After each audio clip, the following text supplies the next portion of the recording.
446 میں آ کر شیعوں کی حکومت کو ختم کیا تغرل بیگ سلجوکی نے۔ سلجوک مسلمان ہوئے تھے محمود غزنوی کے دور میں، سلجوک ان کے بڑے کا نام تھا۔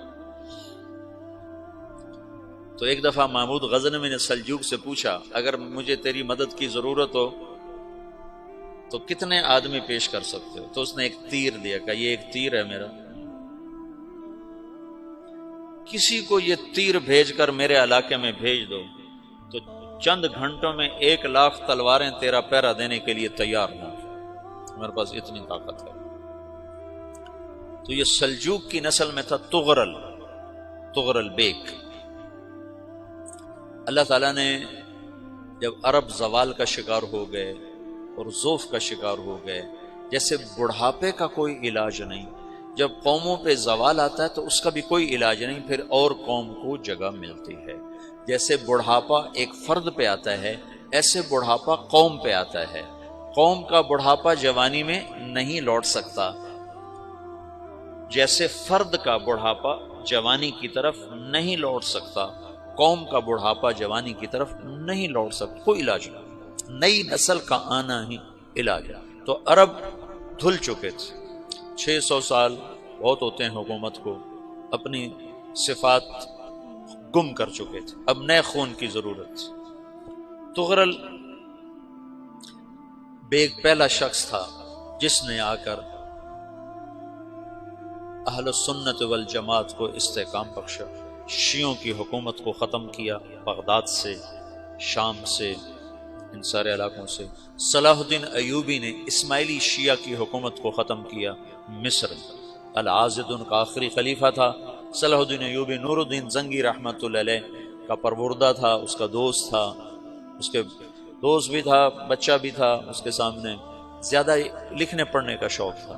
پھر اللہ تعالیٰ نے اس سے کام لیا اور اس کو مصر کا گورنر بنا کے بھیجا، مصر کی مدد کے لیے بھیجا، تو وہاں اس نے صلاح الدین ایوبی نے وہاں ختم کیا، تغرل بیگ نے یہاں ختم کیا۔ تو پھر سلجوک جو تھے نا یہ اقتدار میں آئے، ادھر ختم ہو گئی سلطنت بنو عباس کی، مصر ایک چھوٹی سی ترکوں کی سلطنت، تو اللہ تعالیٰ پھر مرکزیت کے لیے ایک نظام چلایا۔ دو لشکر آپس میں لڑ رہے ہیں ایک میدان میں، ایک جنگلی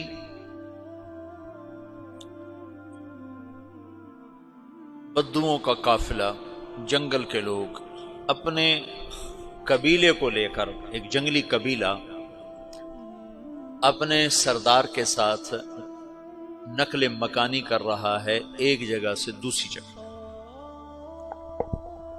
اللہ کا نظام کہ یہ لوگ چلتے چلتے چلتے اس وادی میں پہنچ گئے جہاں جنگ ہو رہی ہے، دو لشکر آپس میں لڑ رہے ہیں۔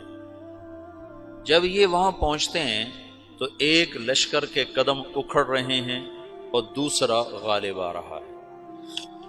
ان کو نہیں پتا شکست کھانے والے کون ہیں اور فتح پانے والے کون ہیں، ان کو نہیں پتا۔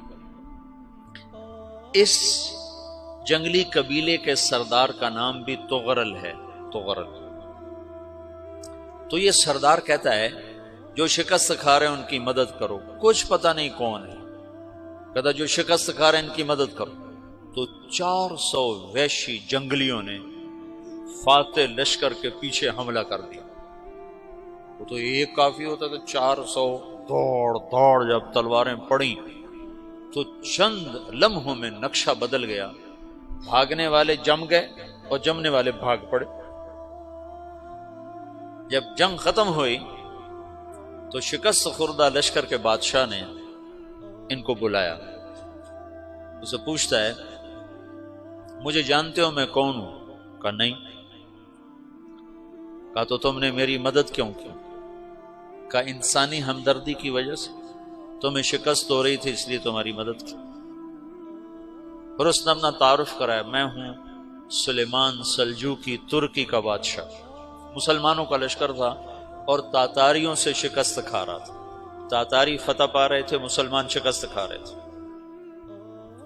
تو وہ اللہ کی غیبی مدد بن کر آئے، تو وہ اس سے کہتا ہے میرے ساتھ رہنا پسند کرو گے؟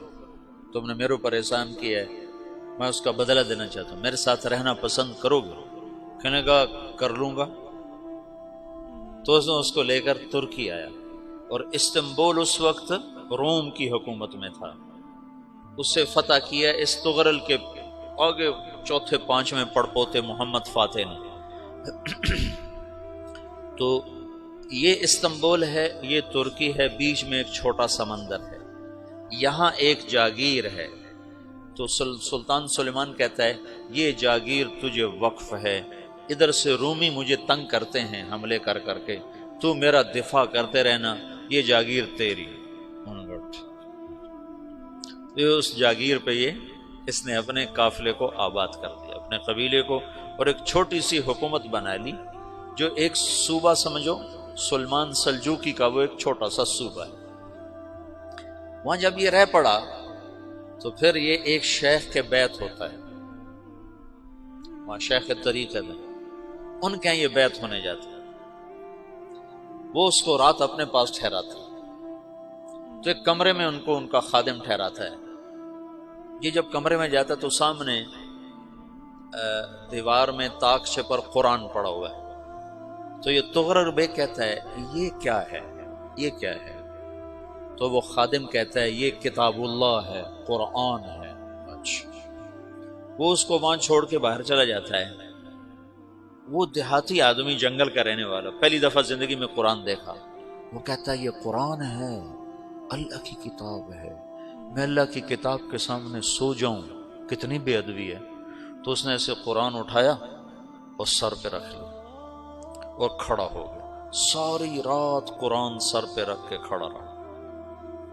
رات کے پچھلے پہر اس کو خواب آیا،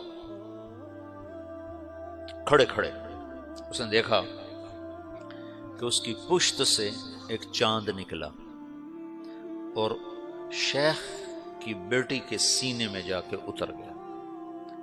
پھر اس لڑکی کے سینے سے ایک درخت نکلا جو پھیلتے پھیلتے پھیلتے 3 بر اعظم پہ چھا گیا، افریقہ پر، یورپ پر، ایشیا پر۔ پھر اس کی آنکھ کھل گئی، وہ کھڑا ہوا ہے، تو اس نے صبح یہ خواب اپنے شیخ کو سنایا، تو انہوں نے اپنی بیٹی اس کے نکاح میں دے دی۔ اس بیٹی سے ایک بچہ پیدا ہوا، تغرل بیگ نے اس کا نام رکھا عثمان، عثمانی ترک نام سنا ہوا، جو میں نے کل بتایا تھا کہ 1924 میں وہ خلافت ختم ہوئی۔ تو ایک بیٹا پیدا ہوا عثمان۔ عثمان نے پھر ایک نئی اسلامی حکومت کی بنیاد رکھی جو 1924 تک چلتی رہی، کوئی 800 سال یہ حکومت چلی۔ تو حکومت کا شیرازہ بکھرا، لیکن پھر جڑ جاتا تھا، اور وہ قرن اول والا جوڑ کبھی نہ پیدا ہوا، ٹکڑے بن گئے۔ ان ٹکڑوں میں اللہ لوگ پیدا کرتا رہا جو دعوت دیتے رہے، دعوت زندہ رہی۔ جو تربیت کا نظام تصوف کے ساتھ تھا اب وہ تبلیغ کے ساتھ ہے۔